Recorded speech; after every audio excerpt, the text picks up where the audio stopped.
Great. All righty, everybody. This marks the beginning of the 1.6 released retrospective. And I know I probably sound like a broken record because I say this every time we have these, but I just want to reiterate for everybody here, if you're new or not, that the goal of this process is to implement continuous improvement in our releases. And it's not about placing blame or finding who did what wrong or why did anybody do this or that. It's more about what are the specific things that we did during this cadence of work that we did as a group and together and individually that we can do better next time. And if there was something that maybe we couldn't have done as well as we wanted this time, let's call those things out and make sure that we hold ourselves accountable for when we release the next release in 1.7.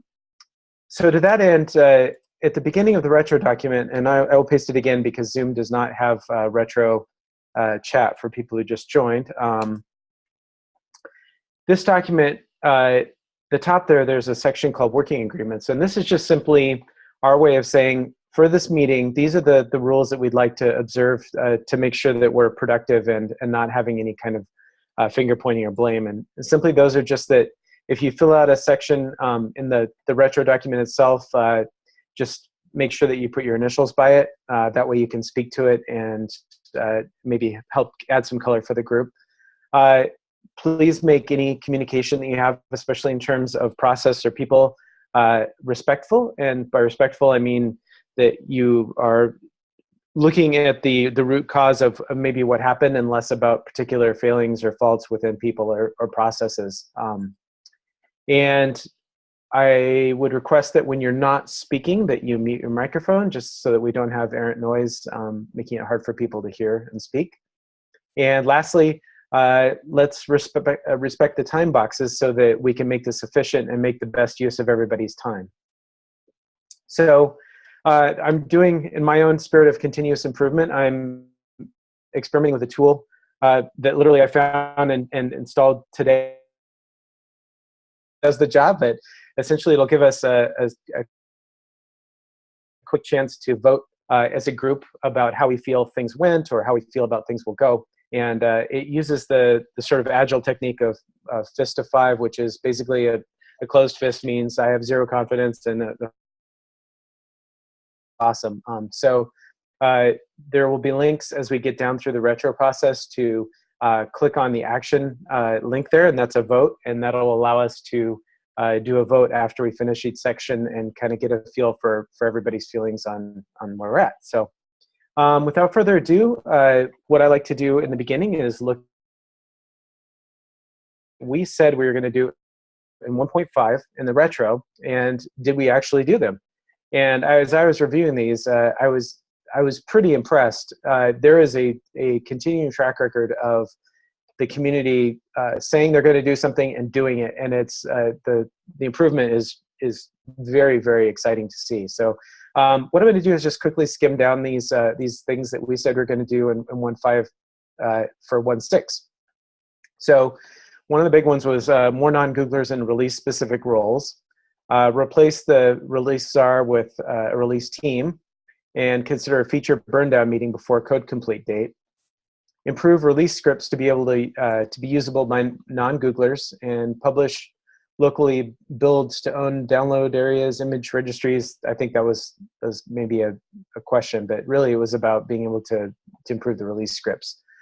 Feature owners really working on the feature release notes, improve test info repo, release timing confirmation process in terms of how it got coordinated with the public, release candidates, and release timing.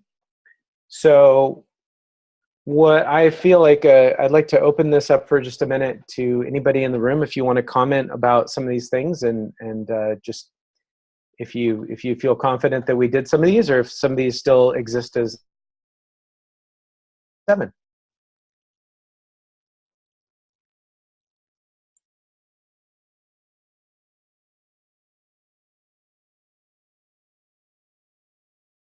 Well, I think we definitely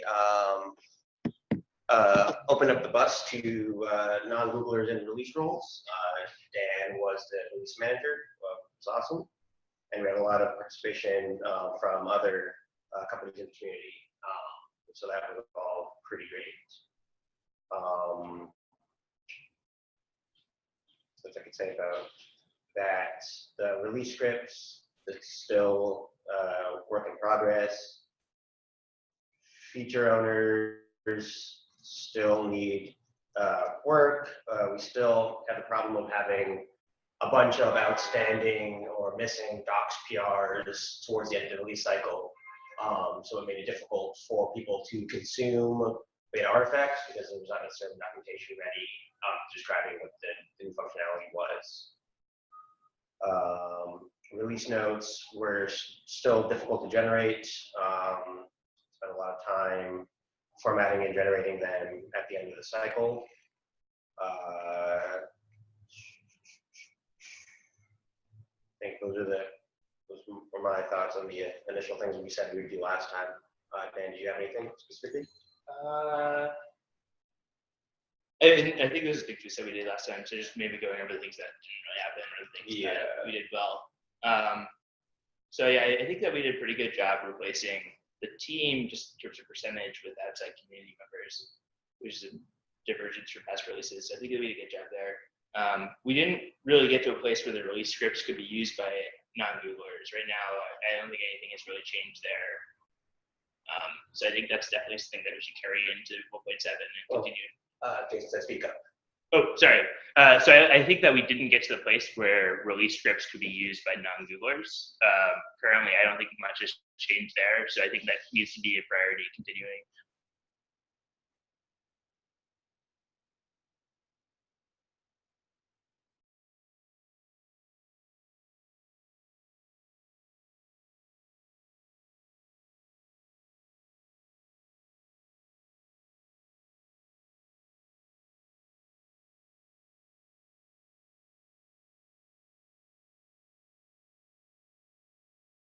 The scope of folks, chipping in there, we really need to fix the tools to work for everybody. But I've been vocal on that. I think it's a good thing for us to try and chip away at for the next release. So I agree with that. Definitely, and I think that a lot of the blockers here are not necessarily technical ones, but more sort of just like political. We need to figure out some sort of way to manage the secrets that are involved in the release process. And some of it is tied to the release infrastructure. So maybe looking into what there needs to also be moved to another entity. So, yeah, there are technical issues too. I mean, like it's all accident of history. I mean, nobody, did this on purpose, but it's things like the deb and the apt repo, the deb and RPM repos for the Kubernetes packages are shared with, the Google ones that are used for the Google Cloud SDK, right? Like we obviously need to untangle that. It's just going to take some work and some time and some elbow grease to do that. Yeah, I was going to say more than political. I think it's an issue of time because we all agree that these are the right choices, but we also then all agree that we have all these other priorities and focuses that we need to do ahead of it. So yeah, this is the nature of finite time. So I'd be careful calling it political, but really think of it as a blocked on time problem. Totally, yeah, maybe more institutional. We just need to figure out what we want to do with it. So yeah, so plus one, I'm carrying that one forward for me. Okay. So I added a bullet point in what will we do differently for 1.7. It says improve release scripts, infrastructure, and secrets.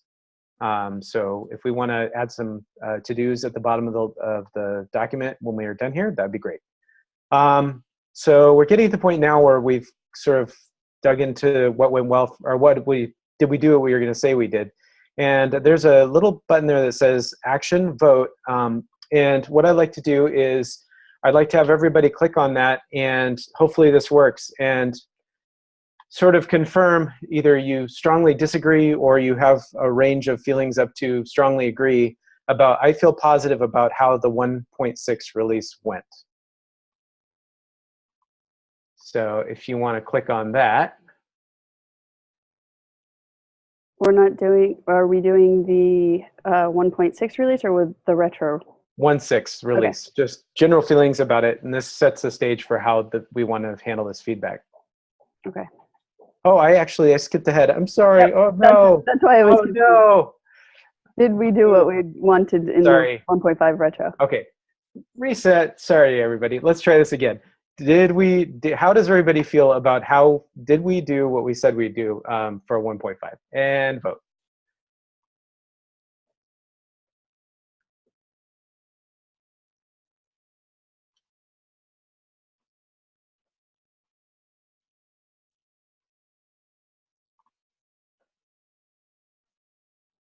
All right, everybody close to weight in there?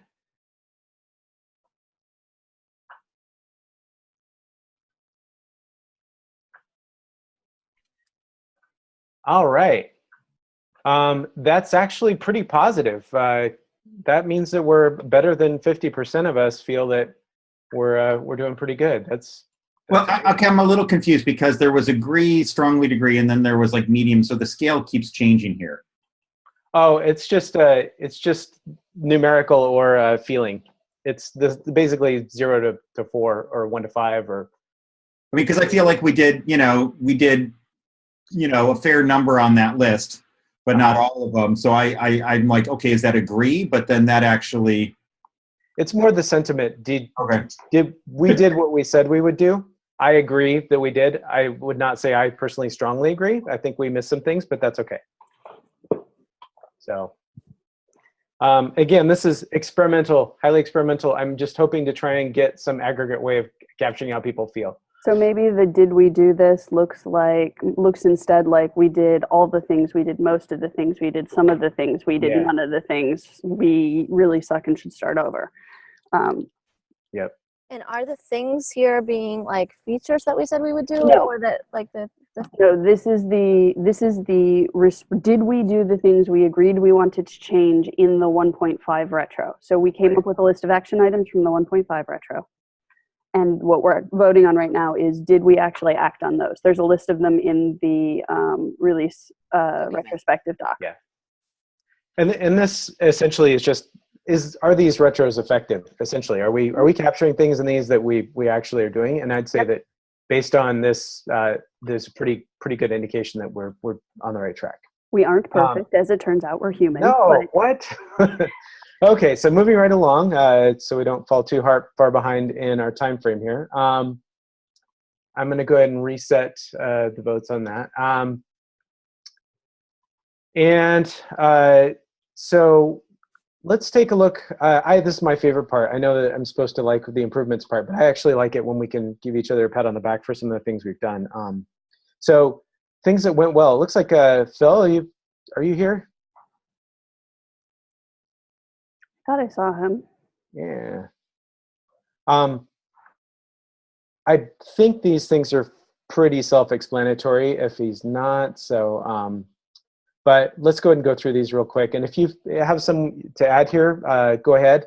And if you don't want to type in the document, you can just say them verbally and I'll capture them in the document. So release launch before KubeCon, fantastic. Truly a cross-organizational release success. Triage backlog of flake issues down to 0. The release team, I put that in there. I was super impressed to see how that happened this time. And a personal shout out to Caleb Miles, who has been doing a just dizzying amount of work behind the scenes, including helping organize this retro. Super appreciated. And can we have someone maybe from the release team? Something in previous releases, the release manager, it was a full-time job. Did we achieve that this is something that you can do on top of other things because it's in the foundation of the next plan we have? Yeah, Ken, let's find out. Dan? I did some other things, but it definitely was the primary thing I was doing. Everything else sort of had to go in the back burner. So I don't know if we realistically achieved that, but I think it's probably gotten better since the last releases. I was able to do other things. Like it wasn't 100% of my time, but it was probably 70 to 80. Okay. Wow, that is significant. So thank you for that. Wow. CM, is that you, Caleb?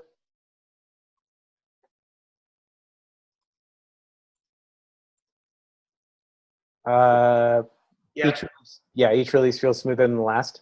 Yeah, just having been part of the last two releases, it seems to just, keep getting better. The community people, people keep stepping up, filling roles, so it's pretty exciting.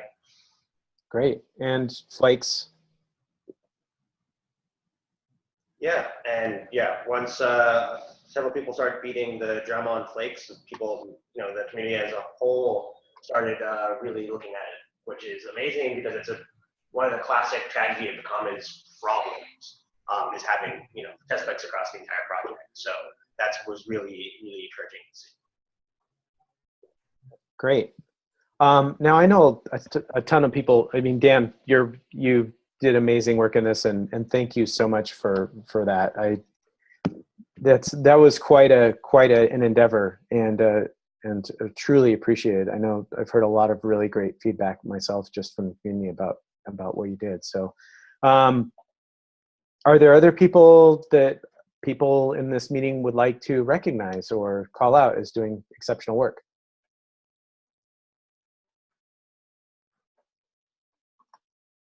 I definitely just want to thank the team in general, especially considering most people on the team had never done a release before, and it was a learning experience for the majority of us, including myself.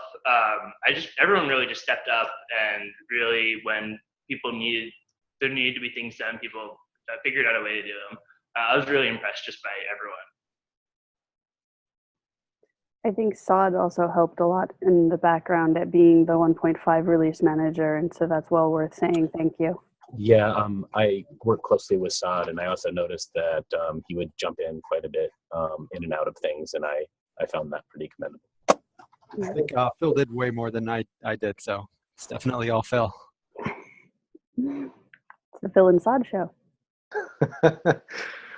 No, honestly, I don't know how we could have done this without Phil and Saad. I really, both of them, I really can't thank them enough for everything.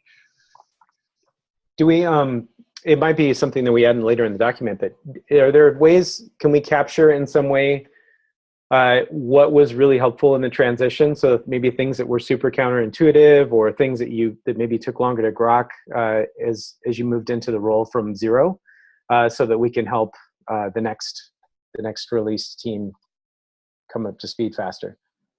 Yeah, totally. And it'd be nice to sort of evolve this into sort of a working document that we can sort of just keep handing off to the next release team, just to keep that knowledge going. Great. Yeah, let's make sure that gets captured somewhere in here that's happening. And Phil, yeah.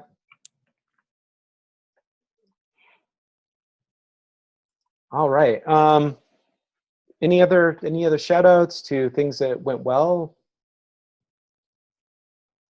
I can add another one. I think that just generally the community is at this scale is still holding together strongly, which is quite impressive.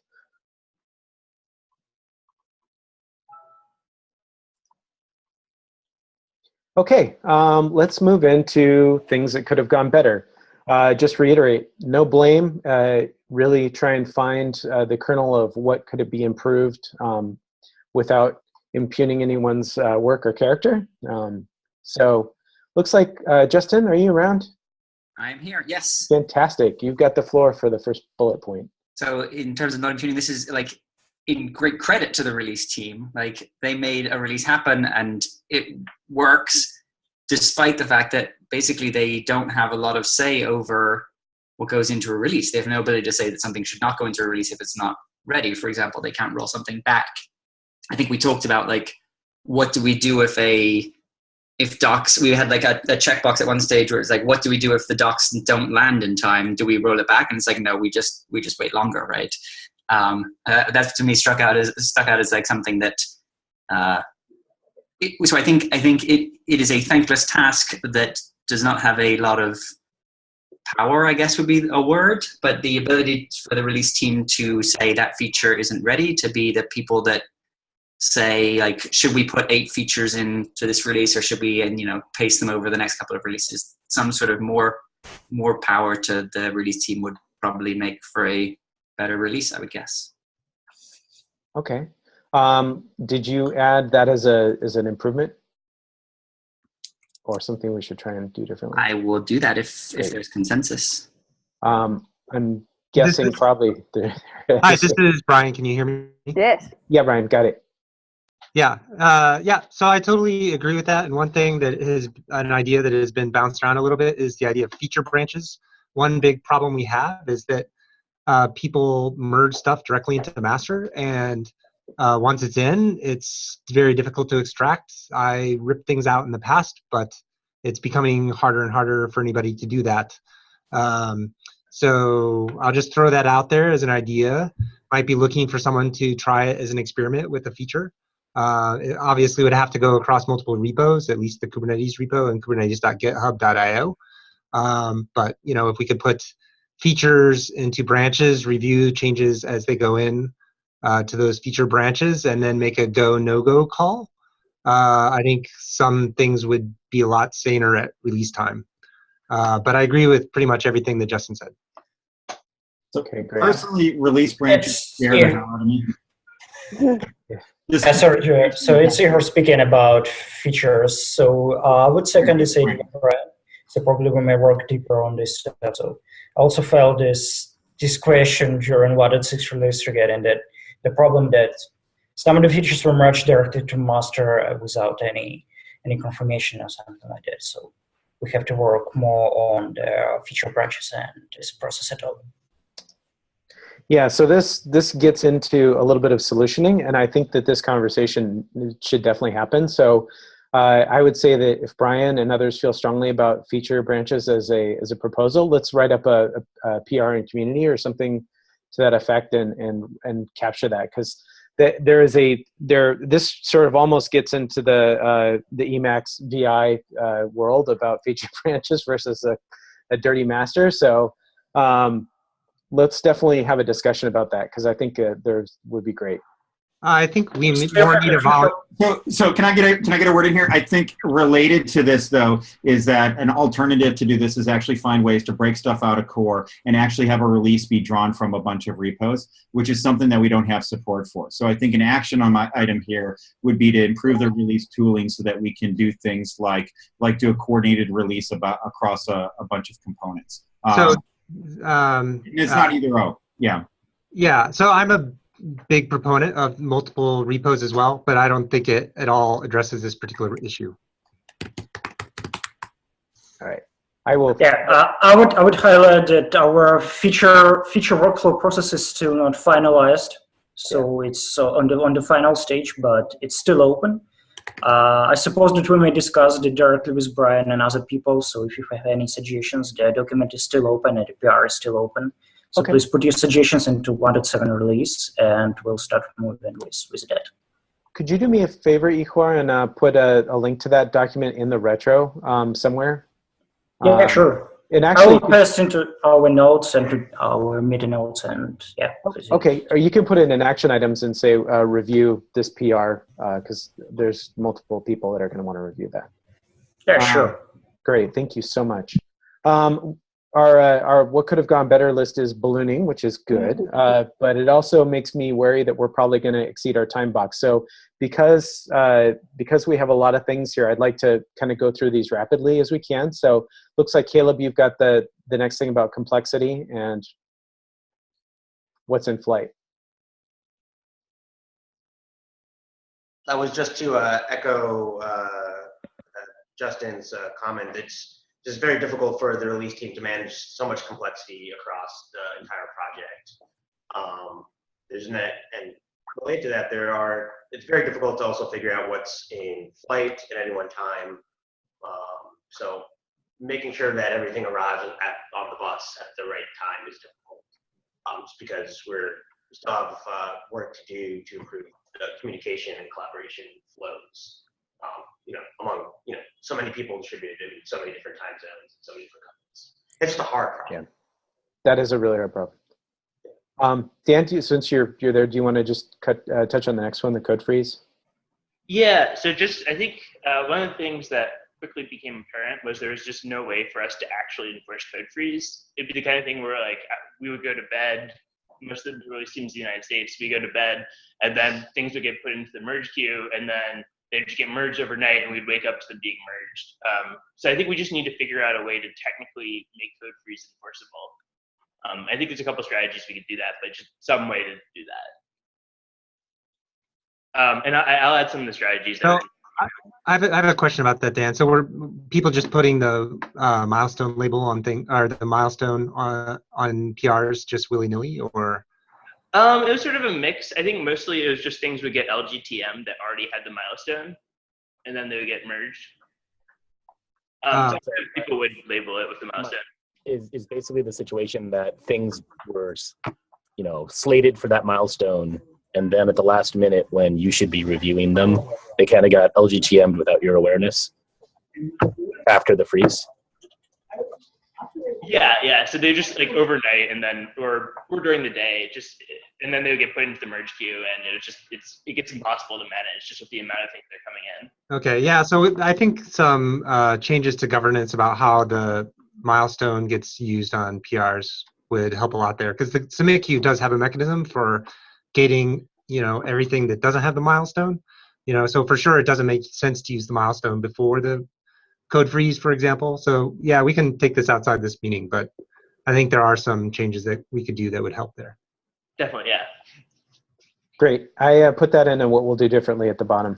All right, moving right along. Justin, you're up.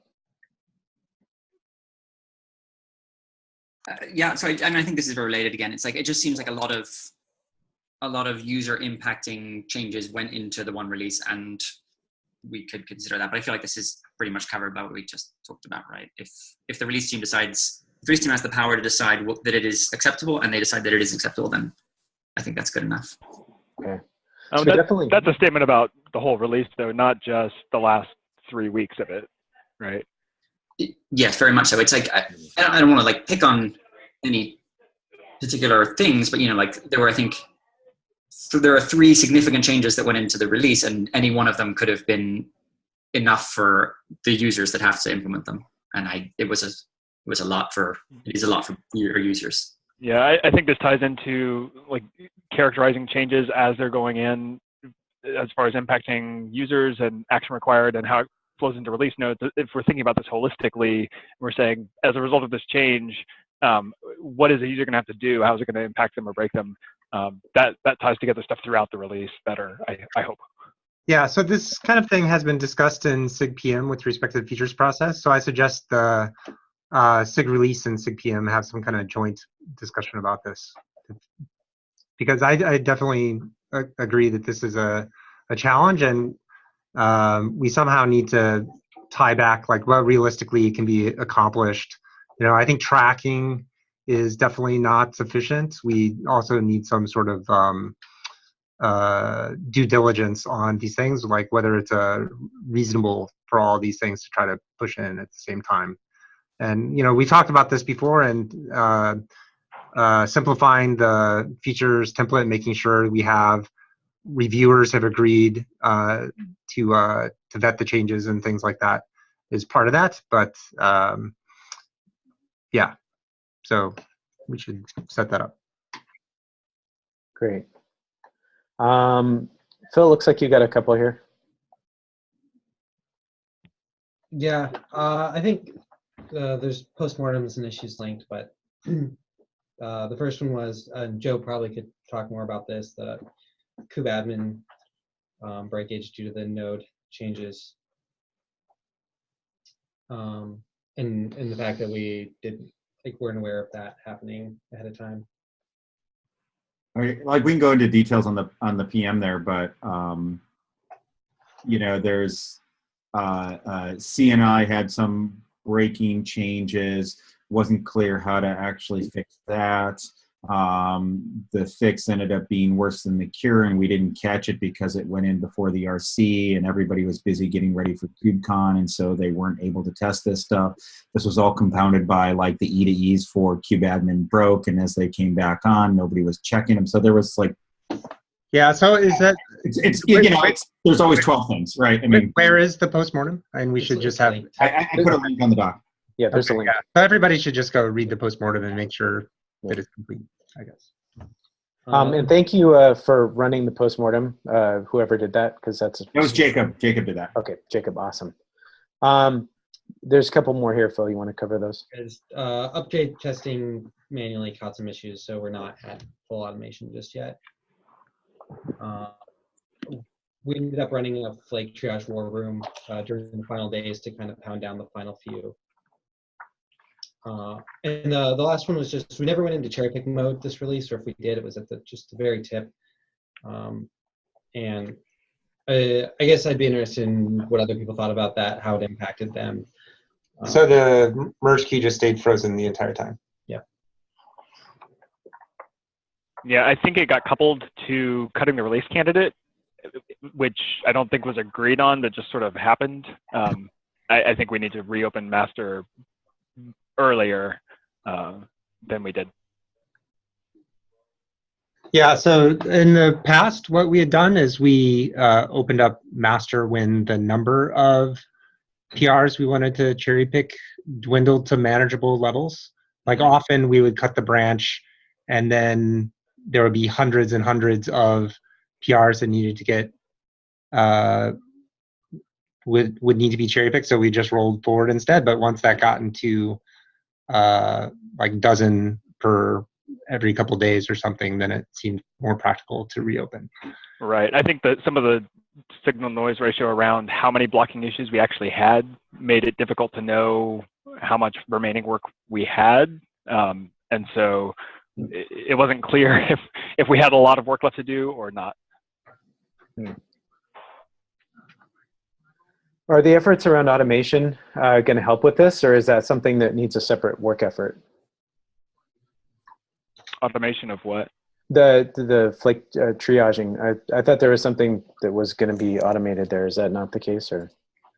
Well, there are health signals in terms of failing tests, which includes flakes, and open critical bugs and things like that, and definitely dashboards to monitor those things are one signal, but also just in terms of vetting the PRs that were going into master and identifying whether those are actually critical to the release or not. I mean, this comes back to the thing that Dan mentioned, that stuff was just getting merged even though the freeze was in place.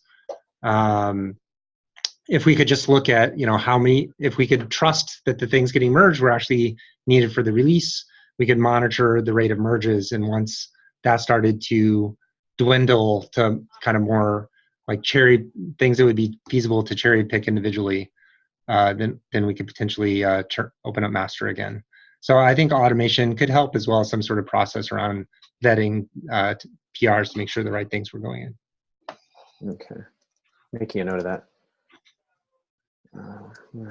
And just as we're planning the 1.7 release, saying, at what point do we want to reopen master? Like, is it a number of issues? Is it number of people working on blocking issues? Just trying to balance, people making work easier for people who are working on the release and making work easier for people who are waiting for the next release. So in the proposal for the 1.7 timeline, I actually suggested setting that as kind of a hard date, depending on when you want to make the release, because it actually acts as a tool to quiet down the release branch when you increase the barrier to, like, now you have to cherry pick everything. And that really helps with this issue of controlling what goes into the release branch. So I don't think making cherry picks a control barrier is a good idea. I think we need to. If we want people to be more deliberate about checking stuff in late into the cycle, we can put up roadblocks, we can put up gates and approvals, or we can just say that if you merge stuff out of turn, you get a warning and then you get your committer bit removed. And just be clear, in this release cycle, going to hold the line, right? So I don't know what the right answer there is, but it can be social and not necessarily tools. Well, tooling wise, it does become very hard to track whether the things that need to go in the release actually are in the release. So just be cognizant of that as well. I mean, we built the cherry pick dashboard and have the cherry pick labels and things, but it does become very hard to make sure that all the right things get cherry picked. So there's two problems: making sure the right stuff does get pulled in, and then making sure the wrong stuff doesn't. Right, exactly, and both are hard. Both are hard, yeah.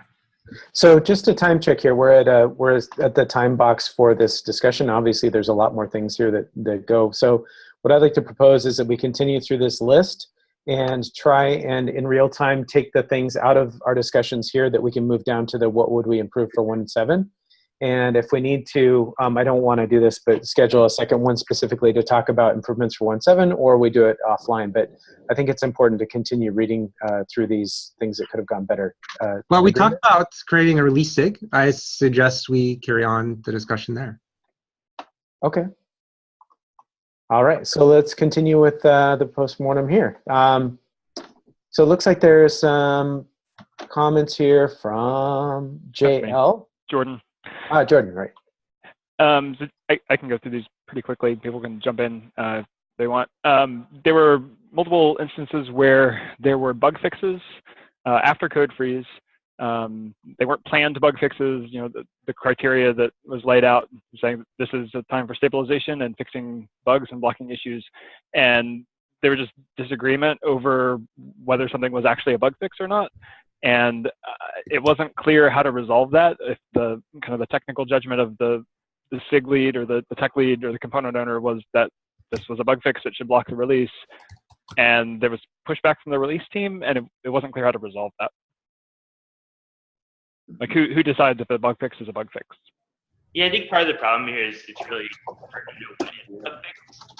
And there were things that came in as bug fixes that I still believe were, I don't think it's any of the cases that Jordan's talking about here that he was personally involved in, but there's other cases where things came in as bugs that I still believe were features changes. And I think it probably just comes down to we need to have better definition for what is a bug fix and what is acceptable after code freeze, just so that we can apply a clear set of rules. So I think that it's great that we can probably narrow down the definition of bug fix versus feature. But at the end of the day, after like seeing just lots of releases in general, there's always going to be some judgment calls. And I feel that I'm curious what people think, that the release manager is the one responsible for the sort of sancticity of the release. So I feel like they kind of get 51% of the vote. And that, you know, they're generally, these things happen after feature freeze where these questions come up anyway. The release managers, you know, or leads or release team is usually the one that is aware of the overall intricacies and stability of the release and probably has the most information to make those calls. It's tough, and I've actually been on the receiving end of being told, no, this isn't going to go in. I see this more as a feature. But, you know, I think judgment will have to be exercised. I don't think you'll ever fully get away from that. It's just a thought. The issue I have on that, Mike, and this is Derek, is oftentimes the release lead isn't the one then responsible for supporting the issue that then is opened in the field in response to that. And so, whereas the component owner is going to be the one handling the customer fire when it happens. So if you have a way of at least balancing that a little clearer so that certain things go into the code base, and I'm not sure. I mean, Kubernetes is so large, I don't have necessarily the knowledge or wherewithal to know if something is or isn't a bug fix. And if I can't depend on the component owner or the SIG lead or the technical lead as the judgment call here, especially if it's not my expertise domain, then I'm not sure what I can depend on. So one thing that might help is making the definitions crisper and making impact clearer. So when a bug fix comes in, like laying out impact to this component, impact to the whole product, impact to the release, like so that the release manager has the tools they need to weigh the risk and weigh the impact of not including the fix. Yes, I wanted, just from my experience, we need to remember this is a very large community, right? So at the end, there are probably 200 people that have some, even if it's a bug fix.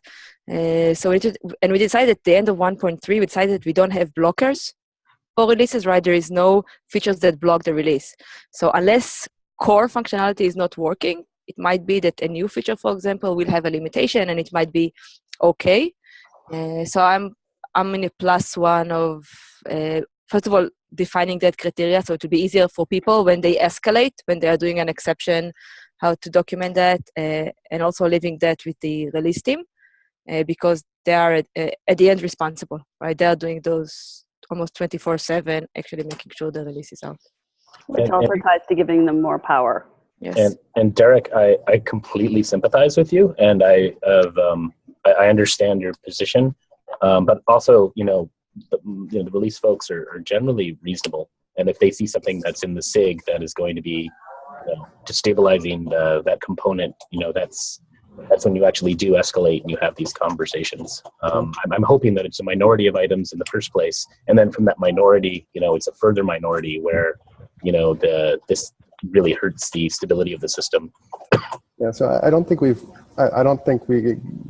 ended up in a state in 1.6 where there was anything, the outcome wasn't the desired outcome. Like I think it's more like this was probably the first release where we felt some tension, and when you get tension in the community, when you don't have a clear way of knowing how to dissolve that tension, that's problematic. I guess the other thing is that I'm not always sure that we're always 100% consistent on that. Like, I'm sure we're not 100% consistent. There are features that I know we special cased in this release that were broken in alpha that we gave special caterance to that I guess we need to stop doing moving forward.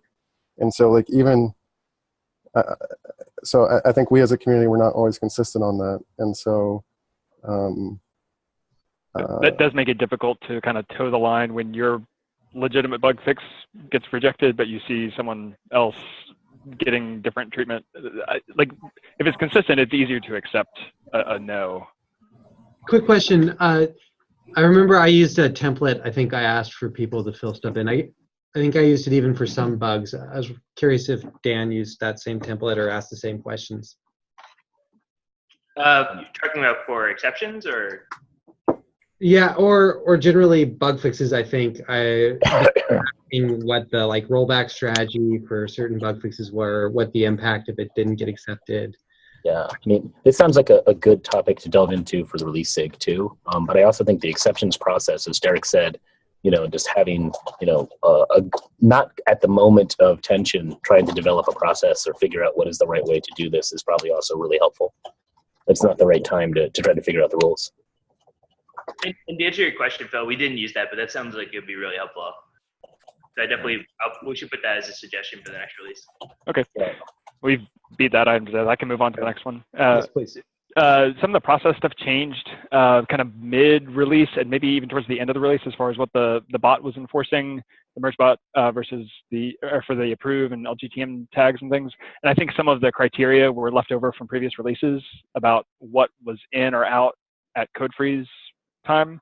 And so there was confusion about things that were reviewed and tagged LGTM but not approved because that had just been turned on and then got tagged later. So just reviewing the criteria so that it's really clear, at this time, it must have these tags and be in this state just to be in or out. Because our process does change, our criteria needs to be reviewed each release to make sure it's correct.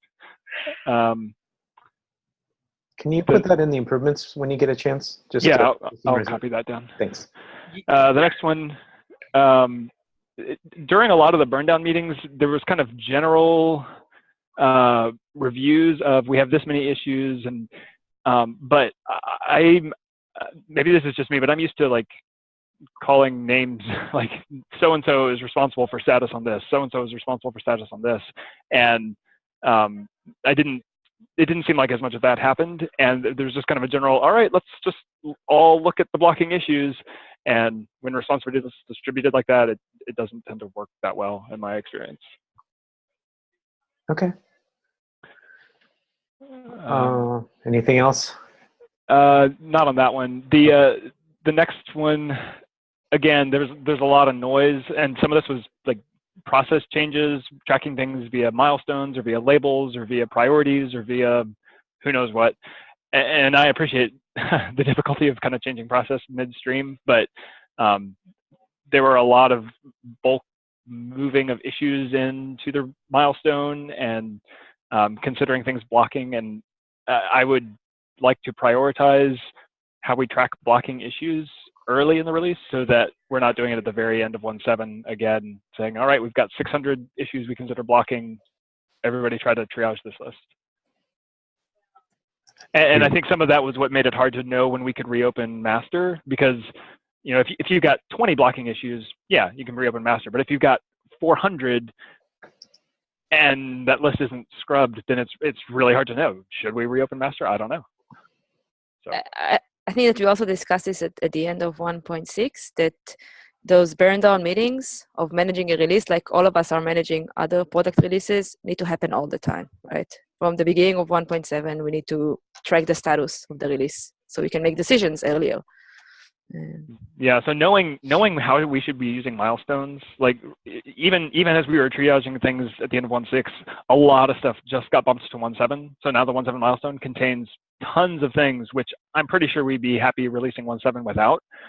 So knowing how we're intending to use milestones and labels, and we should do that soon, so we have a good picture of 1.7 as it shapes up. Yeah, that's another. Okay. Please add that. That's a great thing to capture. All right. It looks like DG. Is that you, Dan? Or is it that's somebody else? Yeah, that's me. I mean, we sort of touched on this when we talked about bugs, but just not having a clear definition of what's a bug and what's not. There are some node changes that were dealing with isolation that got merged as bugs after code freeze, and they didn't go through the exceptions process because of that. And I think it's just we need to figure out like what is the maximum complexity that constitutes a bug that above it needs to go through some sort of process. Just because currently bugs, if right now we just sort of trust the features owner, but I feel like there were some cases that there were actual improvements that were not necessarily, I wouldn't consider them bugs that were merged. So I think just having clear definitions, because a lot of times it just came down to sort of the release team's judgment and the feature owner's judgment, and it's hard to sort of come to anything if there's no guideline to follow. One question there. How often did you have to do that in isolation, and how often were you? I do know that sometimes in different time zones things get LGTM'd and maybe the release manager isn't aware, but how hard was it to find like a SIG lead or an authority to talk to? Or were you in the release lead position just kind of guessing? I want to add a little more color to this, Michael, though, where I think in this particular case, there was confusion where there were things that in SIG node we discussed if we should open exceptions for or not. And I think there were exception requests open for things that I don't think needed exception requests. And at least across Dawn and myself, I think that introduced a lot of confusion. And I think it's a part of like just understanding the process. And and it's been a couple months now that I don't remember the particulars, but I think there were like 3 exception processes requests open that I don't think needed them, and I don't recall right now, but I think no, that's actually true. I agree. The Federation had an exception open that really shouldn't have even been in the process, and that's because they didn't understand the process. And so I think like in this case, because they were opened at some level, it's like a magnifying glass got put on areas that introduced the tension that we were discussing about that didn't, at least within the SIG leadership, feel like it should have had it. So these specifically they did not have exceptions for them. I definitely know what you're talking about, and I definitely agree that we just need more clarity about what needs an exception. So I think there's actually like two separate issues. Like I think we need to figure out what exactly requires like a feature exception, and just what is a bug and doesn't require that, and just sort of like I 100% like the GPU, multi-GPU support is one that stands out to me as should have been clearer on a feature, especially for beta supported thing. But I think there were some other ones that might not have been that just had confusion around what the exception process warranted or not. That sounds really cool to delve deeper into. Derek, if you don't plan on being active in SIG release, do you mind maybe if you and I sync up on this so that I make sure that this is represented?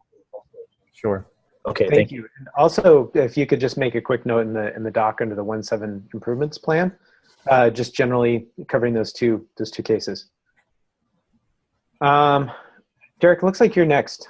Yeah, so I think this release, there were some changes that went in that I think are exposing some challenges, and maybe the Cube 81 is related, I'm not sure, but in some cases there were instances where like node changes couldn't get merged because they exposed issues in like a COPS tool that was blocking the merge queue.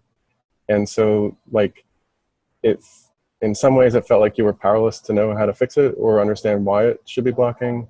And what I'm wondering is if some of these installer tools can either be like temporarily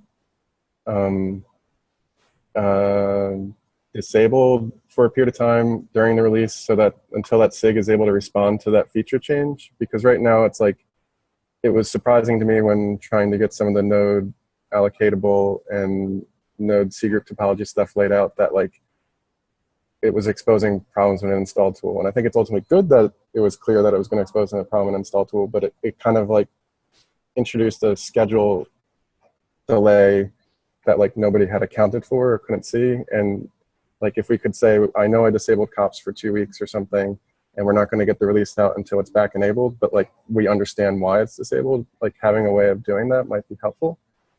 I mean, I don't think we should disable like the GCE tests if they fail, for example. I feel like if a feature is failing, let's figure out why it's failing on certain configurations and let's do that. But I guess this isn't the right.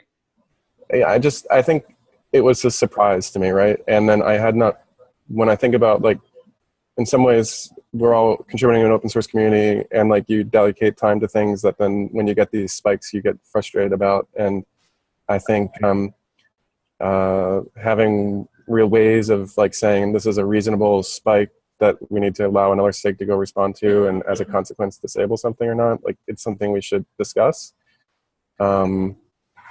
Especially as we add more and more things as like merge blocking items. So that one just stood out to me as and I know Justin, ultimately you and I got it worked out, but it just, yeah, you know. Thank you for that. I mean, thank you for the patch. But it is definitely going to be an issue. More tools.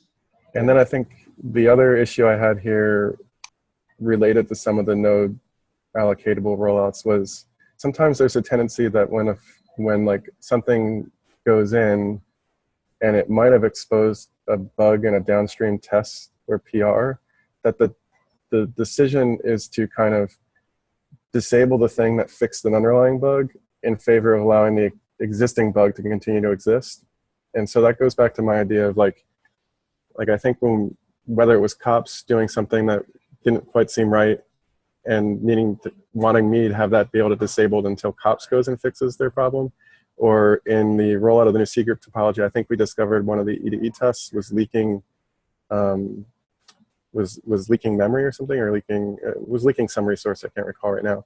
And like while I had a valid PR that went in, I had to ultimately go and write a revert PR to take it out very near the end of the release, just so people had time to go ultimately fix the bug. And what I worry sometimes is like if the immediate response is to revert something, it might not call out attention to the actual bugs that need to be investigated around like why this particular cube scale test was leaking things that they had no idea they were leaking. So like, and I only bring this up because often the choice to choose to revert is done really quickly, and it's like a surprising, horrible email when you wake up that morning to find out your stuff was reverted and you didn't necessarily know why. So I just want to balance that a little bit. So yeah, that's kind of the things that stood out to me right now. I just added that as an item for the 1.7 process. And then the last one was when we have this like mad rush of getting stuff to the feature free state, and I don't know how we're going to fix that, but we also have issues where just by the nature of the code base, oftentimes we like have rallying points to certain files that cause rebase conflicts and stuff. So like the kuboat was really bad at this at one time when everything was in kuboat.go. Then there are certain areas that everything still is located in, say how we manage C groups and stuff. And one of the concerns I have right now as a project is like if a developer does the effort to try to meet the feature freeze criteria, they get the approved, they get the LGTM, and then we try to stage in PRs after that as the queue opens up. Like I reached an instance where like a developer on my team here on our side did a lot of work, and then I think we had reached some agreement between each other where people had to be out of the office. Like I think Vish had to be out, he had a family situation or a vacation, I don't recall. And so like, we wanted to get his PRs in first. And I think the entire internet died because Amazon went down. And then by like the Wednesday or Thursday of that week, it was like the expectation was that everything that was supposed to be in for feature freeze was already merged. So like if a developer had gone on vacation or had a customer support issue or just had a busy day at work that day and wasn't able to go and rebase their PR, I think we need to set some expectations on like how long after the feature freeze date do we expect to let the merge queue drain. And right now that's a bit fuzzy. And so I'd like to get clarification on that so that if PRs are missing and someone has to like, you know, be out of the office for half a day or a day and might not be able to babysit a PR 24/7, that like everybody knows how to get overlapping backing coverage. And so I think we need to think that through because everybody has obviously lives and family issues. Okay, I hate to say it, but we're down to just over 3.5 minutes left. We're not going to make it even through the things that need to be approved here. Sarah, how do you want to deal with this, or do we want to try and dovetail with SIG release?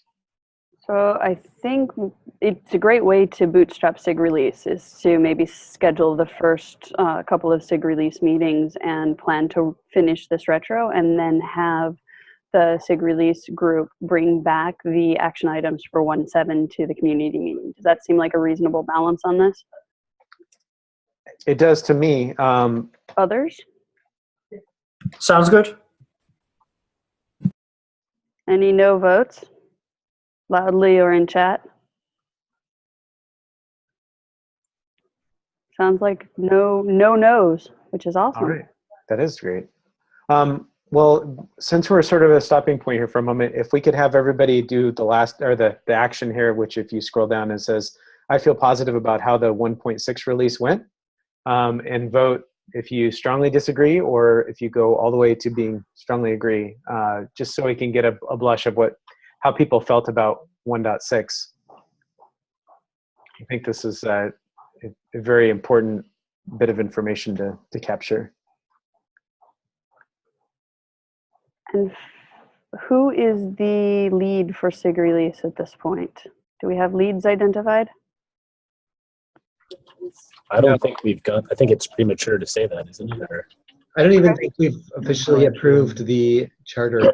yeah. Okay, well then maybe we're putting the cart ahead of the horse, saying that this should go to SIG release. We've been discussing it like it was officially approved. No cart. Okay. I would suggest then that we schedule a follow-up. We could do a half hour. I think if we hit it hard. I can throw next Friday, same time, same place, whole kit on the calendar for everybody and see if we want to do that, or see if we can get the SIG release following as well. Or we could just approve SIG release and then have those people set up the next meeting for everyone. Yeah, and SIG release is going to happen, just the details have to work out. Yeah. Right, but we also don't want to lose momentum on this. So is SIG release going to happen in the next week? I think it's fine to schedule the retrospective a week from now. Okay, then I will put something on the Friday, and people can attend if they can attend, and then we'll make sure that we do release stuff, or SIG release will catch up from the rest of this. All right. Noted, the voting tool is not great. It was all I could find. We'll try and make that better, but I think it's good at least for a quick blush. I like the idea. It's great. It has Chicago voting, so you can vote more than once. Yeah. So there are some requests in the chat to make it not at the same. Not Friday, right? Not Friday, which would also be good for me if it were not Friday. Do we want to go to Wednesday? I mean, or do we want to co-op? We can also shorten the community meeting and do 30 That would be minutes. my vote. I want to make sure that we can get other voices, and I think Friday. Friday. Okay. Then let's put this as part of next week's community meeting. Great. And we are at time. I want to thank everybody for being engaged and putting great feedback in, and also respecting the working agreements. And we will continue this next Thursday. Thank you all. Thanks, everybody. Have a great weekend. Looks cool. Thank you. Goodbye.